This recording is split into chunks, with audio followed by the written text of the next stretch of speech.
Good morning. By yourself? Yes, ma'am. I'm alone. Here you go. What are you hauling? Prince Price. Where are you taking them? Nampa, Idaho. To Idaho? Oh, no. Yeah. Nampa, Idaho. Idaho. It's my first time to cross here from Canada. Have you crossed other places? Yeah, I always cross like Emerson, Blaine, Washington. But from Canada to America, here, it's our first time. Do you have any alcohol or tobacco? Alright, so I'm going to have you go through the scanner today. Okay. So when you go around this building right here, Yes. on the other side there will be another big building with the door open. Okay. Just pull up to the stop sign. Wait for the officer to wave you through up to 5 miles an hour. Okay. When he gets done with you, he'll give you a ticket.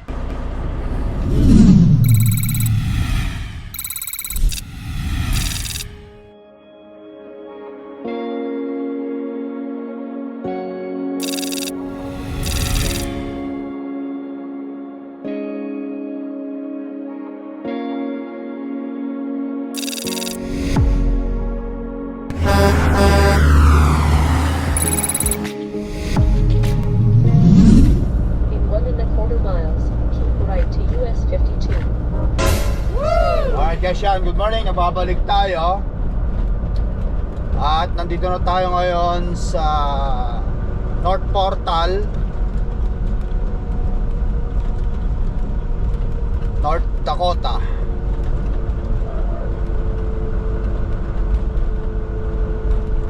First time ko tumawid dito guys sa lugar na ito papuntang Amerika.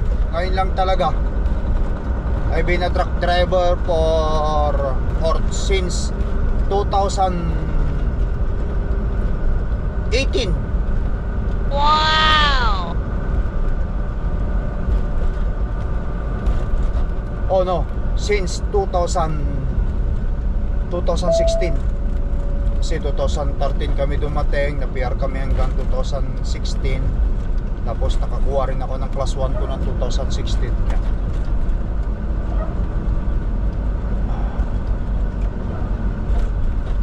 So ngayon lang talaga ako tumawid dito. First time tumawid dito.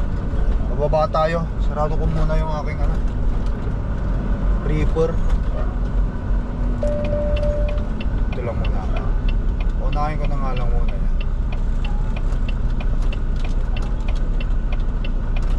Keep right to US 52. Okay. Diyos ko muna sarili ko ng off.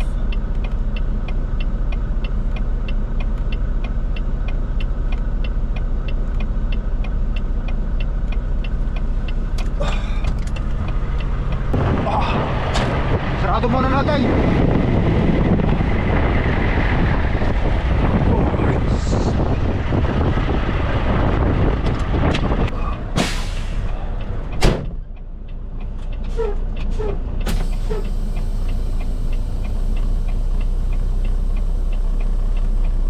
Windy guys, windy. Malakas ang hangin.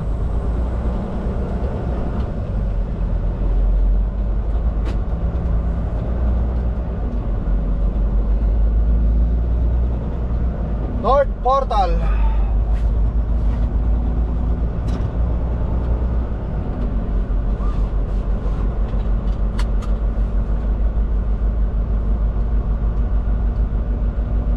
North Portal, duty free.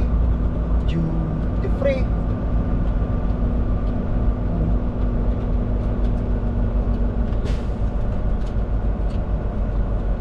So kailangan yung mga sign In 1/2 mile, turn right on Railway Avenue West. rito. First time. Welcome to United States of America. North Portal.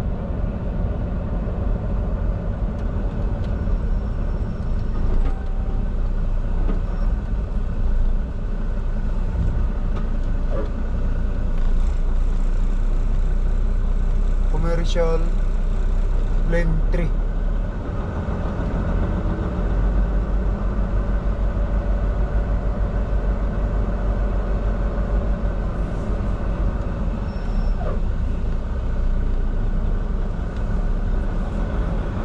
Talagang hindi ko kabisado dito, guys. First time ko eh. Ayun, dun pala eh. Big commercial vehicle passenger. Commercial tayo.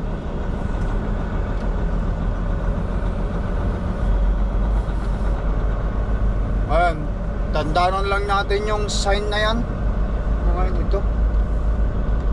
Iikot ka pala talaga dito sa ganito. Passenger sa left, commercial dito.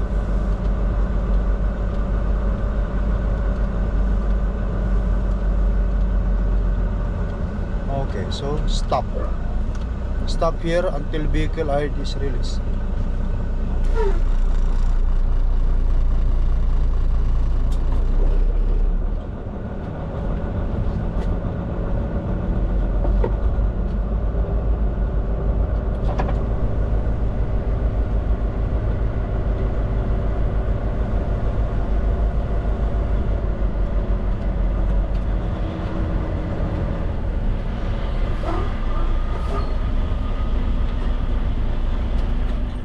Good morning. By yourself? Yes, ma'am, I'm alone. Here you go. What are you hauling? Prince Fries, Where are you taking them? Nampa, Idaho. To Idaho? Oh no. Yeah. Nampa, Idaho. Idaho. It's my first time to cross here from Canada. Have you crossed other places? Yeah, I always cross like Emerson, Blaine, Washington.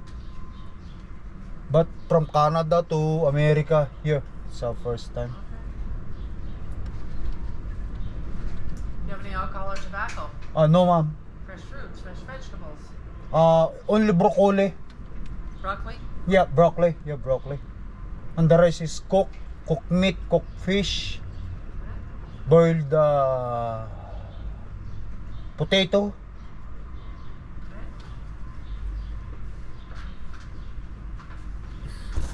Alright, so I'm gonna have you go through the scanner today. Okay. So when you go around this building right here, Yes. on the other side there'll be another big building with the door open. Okay. Just pull up to the stop sign. Wait for the officer to wave you through up to 5 miles an hour. Okay. When he gets done with you, he'll give you a ticket. Okay. That ticket is for the gate at the exit booth. Okay. Goes in the machine straight in with the numbers to the front and Okay. straight to the right. Okay. And that'll make the gate lift. Okay. So just go through. Yep, I they'll don't wave need to you- go outside. No, No, they'll okay. wave you in and then you'll stop at the end of the building. All right, ma'am. Thank you. Alrighty?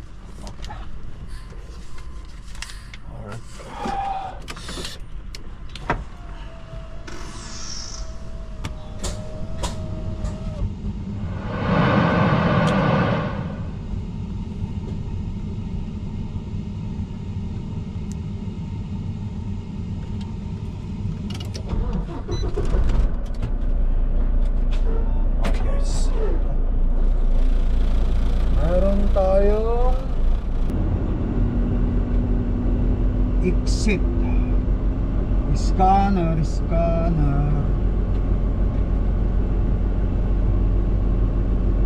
Ayun yung scanner nila.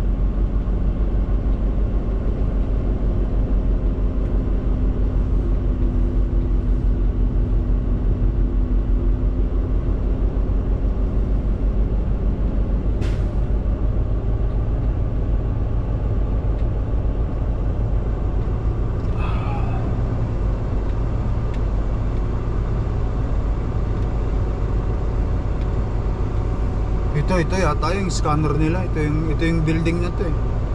Commercial truck public intra.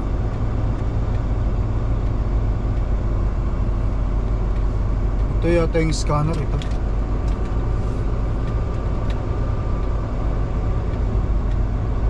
Oh, merong gate diyan. Scan tayo. Ini-scan o iskanin tayo. Stop muna Turn rito. right on Railway Avenue West. Stop muna rito. Tulad nga ng sabi nung pulis. O yun, meron na doon.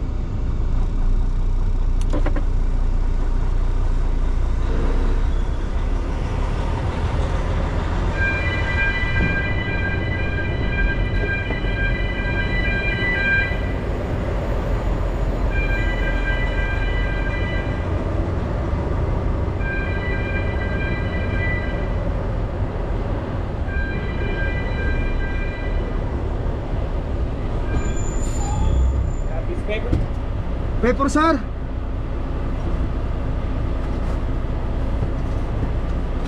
There you go. There you go. Oh, thank you. Have a good day.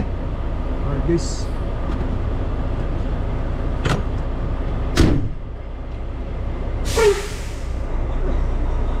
Tapos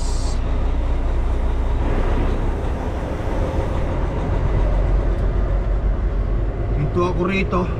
Buksan natin yung Reaper. Alright, ganyan lang. Skip pa paano eh.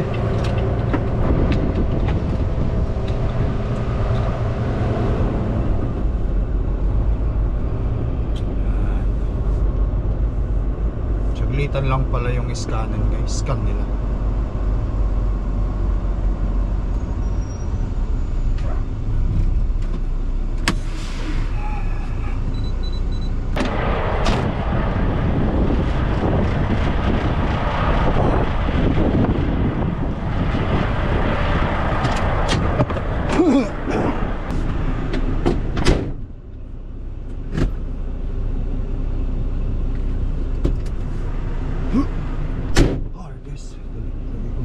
Passport ko rito sa akin. Baka mamay mo. Yung passport.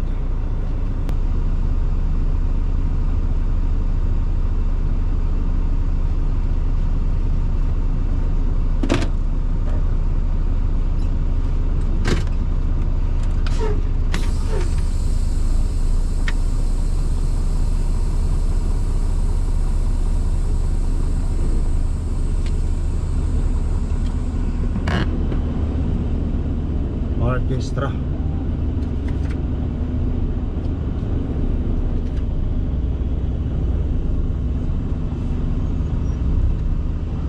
Anong nangyari dito? Kailangan mong ilapit yung truck mo siguro dyan.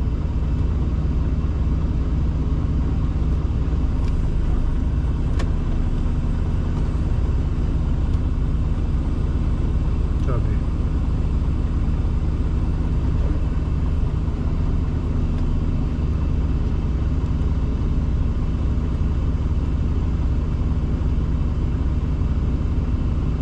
oh yeah.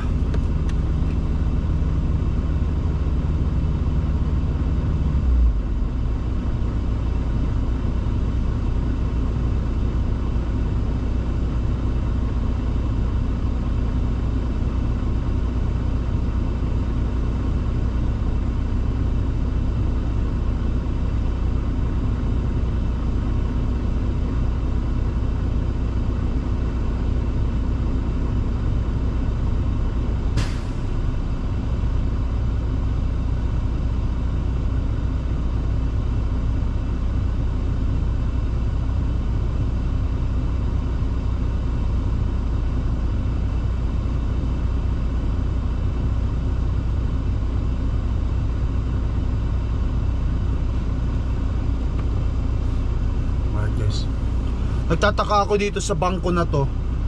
Sa Simple Financial, sino bang nag-ano ng Simple Financial dito guys? Akalain mo ba naman, pati ba naman yung renewal na kasi ng renewal na kasi ng ng GIC, RRSP GIC, di ba? Pagka nag ka ng RRSP, tapos kung gusto mong invest sa GIC, so ang mangyayari diyan pag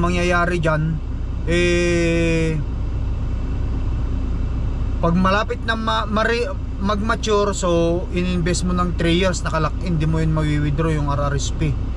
since naman yung RRSP talagang hindi mo talaga mawi-withdraw kung hindi ka magbabayad ng tax. So ang nangyari, tinawagan daw ang company ko. Dahil siguro hindi ako tumatawag para i-renew. Sabi sa akin ni Lori, tumawag yung simple, specifically by you. They are asking you. Wow! Ano naman ang business ko yan. Ngayon naalala ko nga pala yung aking RRSP. Matured na at kailangan nang mag-renew. I-renew. Kumbaga i-renew mo ulit para sa ganun depende sa pag-uusapan nyo 4 years or 2 years to 4 years, 5 years, 1 year, depende kung ilan yun. Okay, so back up to this mukha konti. Yan. Natagalan yung insert ticket.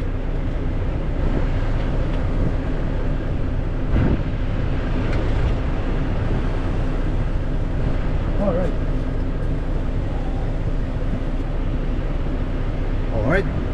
Ayan lang. Ang lapit lang pala ng, ang bilis lang ng bakit yung isa ko ganina natagalan siya. Alright guys.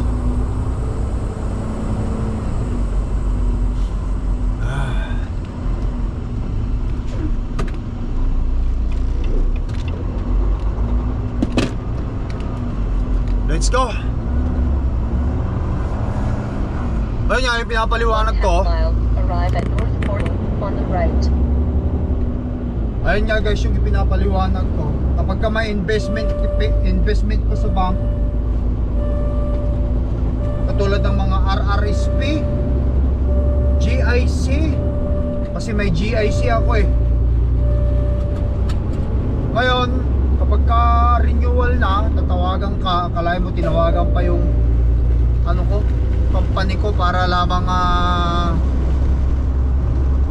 makontak ako. Hindi kasi ako nakatawag para i-renew Ayaw ko na kasing i-renew kasi siyempre tapos na yung maturity. Down din kasi ang ngayon ang market sa bangko, kaya sa totoo lang minsan ayaw ko nang mag-invest sa bangko ng pera. Kaya iipunin ko na lang sa sa regular savings, tapos pagka ibili ko na lang ng property. Sa totoo lang guys, ito masasabi ko sa inyo, kung mayroon kayong pera, may pera kayo sa bangko, malaki ang halaga, ibili nyo na lang ng property. Kasi yung pag bumili kayo ng property, mas malaki yung mas malaki yung kikitain mo sa property. Kasi kapag ang pera mo naka-bangko lang ang kumikita nun, bangko lang ang mas malaki ang kikitain nila sa pera mo. Bibigyan ko kayo ng example kasi ito, usapan lang para makita natin. Yung binili naming lupa sa St. Laurent 3 years ago, nung nasa Trappers ako, doon namin binili yon. Nung nasa Trappers ako 3 years ago, binili lang namin yun ng 22,000.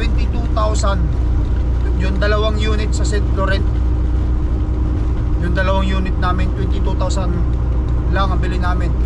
At ngayon ang bintahan na doon, base doon sa kay Kuya Ezekiel nung nakausap ko huli na, ang sabi niya yung 2 yon is umapalo na siya ng 45,000. 3 taon pa lang yun 45,000 na. Plus naglagay ako doon ng culvert, di ba, yung parang tulay para culvert, yung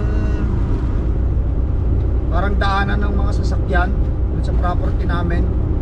Dagdag equity yon. Kaya pumapalo na ng 45,000 daw yung 2 yun, sabi niya. 3 years pa lang yun so almost nagdoble na.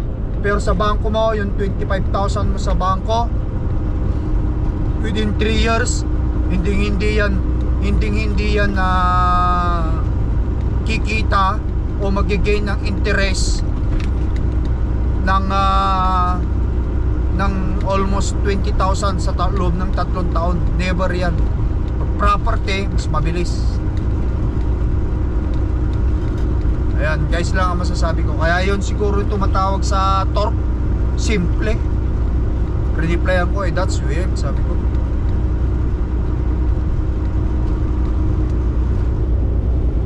But anyway guys, tuloy-tuloy na ako. Dito na tayo sa Amerika ulit. Sikapin ko mag-drive kahit saan ako makarating. Tapos ipagpatuloy natin bukas ulit ang pagmamaneho kasi mahaba pa, mayroon pang 1,600 miles mula dito hanggang doon sa dideliveran natin sa Nampa, Idaho.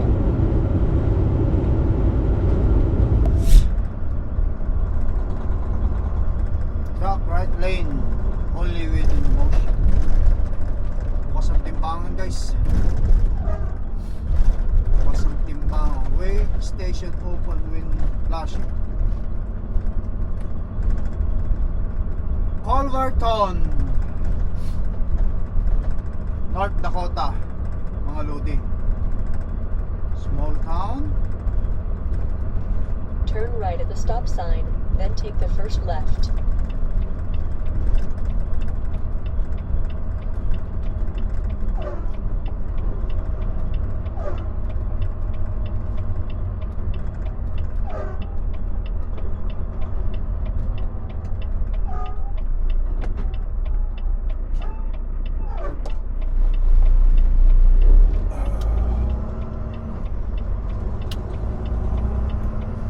Turn left on Broadway Avenue.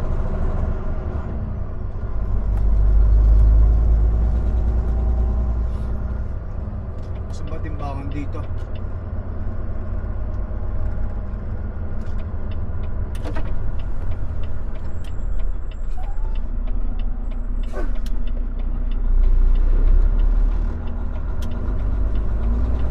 In 1/4 mile, turn left on First Street East.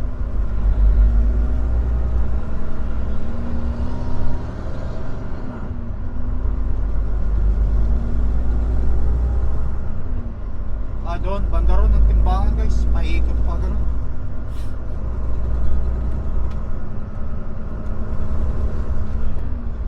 First time ko kasi makaraan sa mga ganitong lugar eh. Ngayon lang talaga.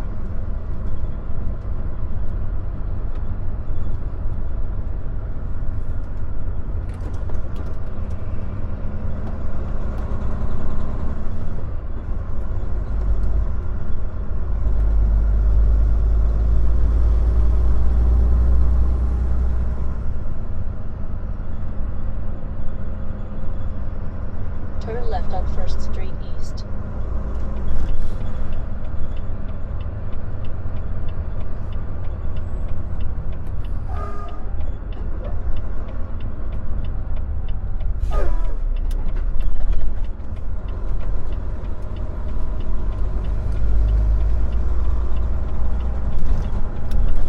Continue on First Street East.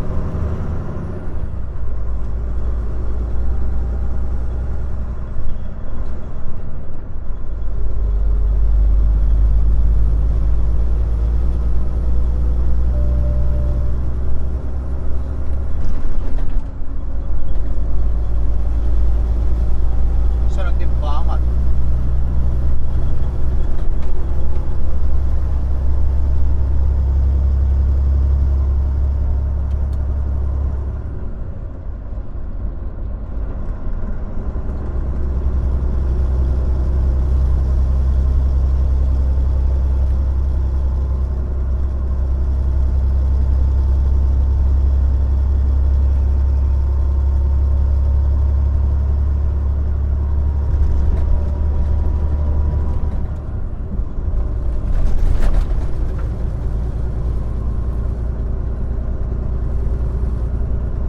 Wala guys, hindi ko nadaanan yung timbangan ah.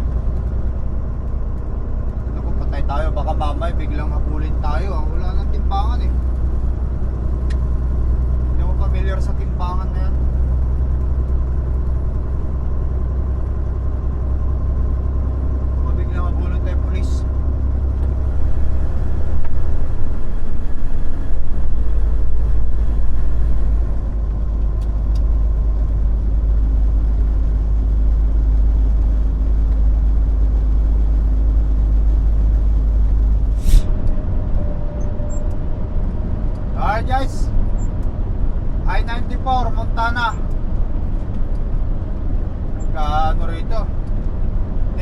4,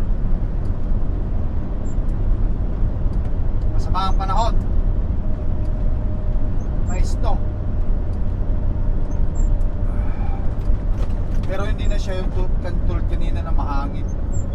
Ito medyo ano lang din yung may snow. Hindi katulad din kanina na tuyong-tuyong kapaligiran. Ito may snow. Sa layo ng mga tinatakbo, sa haba ng minamaneho, kung saan sang lugar ka nakakarating, kung saan sang state or province ng Canada o Amerika na pupunta, bawat states, bawat province, iba-ibang climate ang nadadaanan, iba-ibang weather condition katulad ngayon.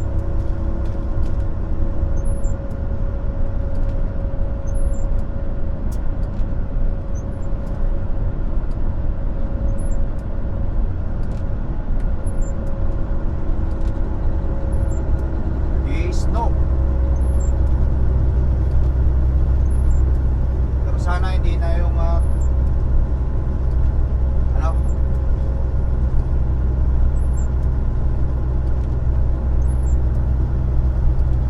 lumala pa ito. Okay lang sana yung ganito lang. Huwag sana yung talagang ang kapal ng snowan sa ano,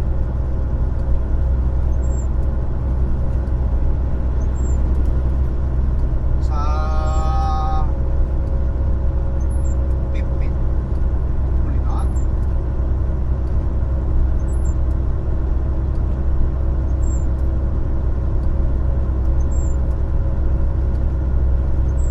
Focus lang, focus.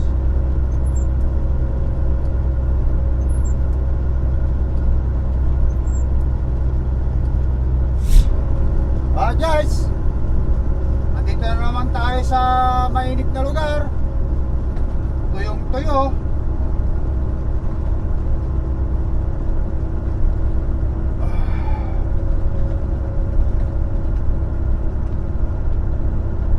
Warm place.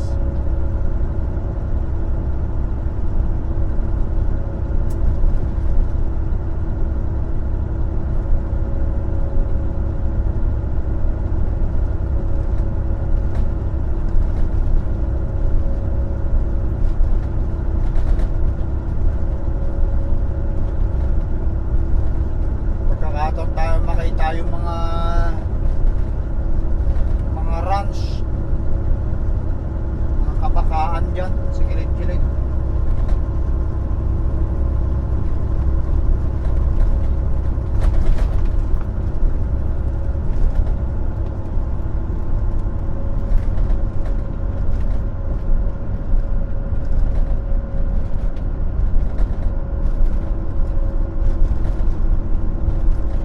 Meron pa akong 5 hours drive.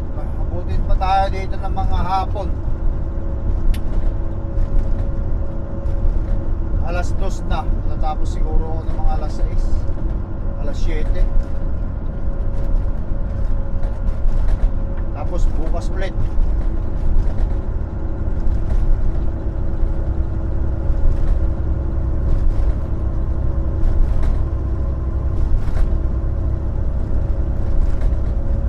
Ayan guys, babalik tayo. Dito na tayo ngayon sa Hathaway, Montana rest area. Nakita nyo yung mga nakapaskil dyan, yung mga nakapark din. Ayan, may washroom dyan, bandar yan. Gusto mo maglakad-lakad pwede, gusto mo tignan yung mga magagandang tanawin dun pwede. But anyway, magkakantak ako ng post trip ko sa unit natin kasi dito na ako magpapahinga guys, dito na ako matutulog. Kuha ng ubos na yung oras ko. Maaga rin akong nagsimula kaganina eh, kaya naubos na 11 hours na driving ko. So by the end of the shift, kailangan nating i-check lahat para kung may makita tayong hindi maganda sa post trip, pagawa natin lalo itong trailer kasi ito yung hinihila natin, yung mga ilaw niya. Although gagawin din naman natin bukas ito, pero Pero ganun pa man, kailangan din natin mag post trip. Pre-trip sa umaga, post trip sa hapon. Ayan. Yan, that's how we do it. Okay, yan. So, make sure andito pa yung mga ano, padlock at saka yung bolt seal. Lights. Kita nyo? Yan o. May tubig. Kasi nga yung sa dinaanan natin, no? Sala sa ulan, snow, tapos tuyo na naman. Kaya yan. Yung sa parte na yan, dito lang sa truck ko ang may ano, may tubig na yan. Gawa nga ng yun nga, dinaanan natin ulan, snow. Tapos mamaya dry.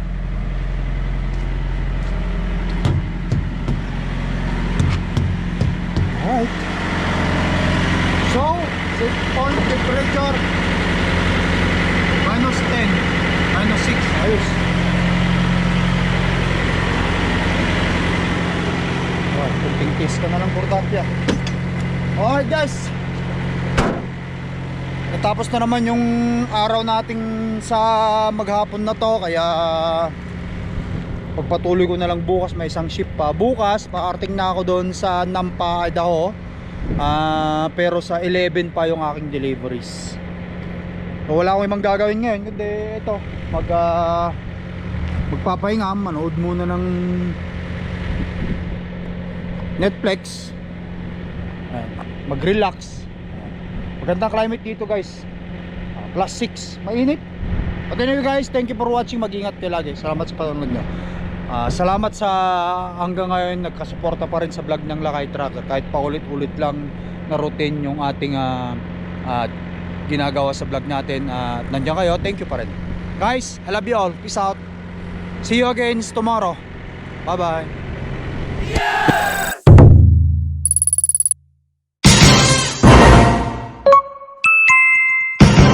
Lakay Trucker.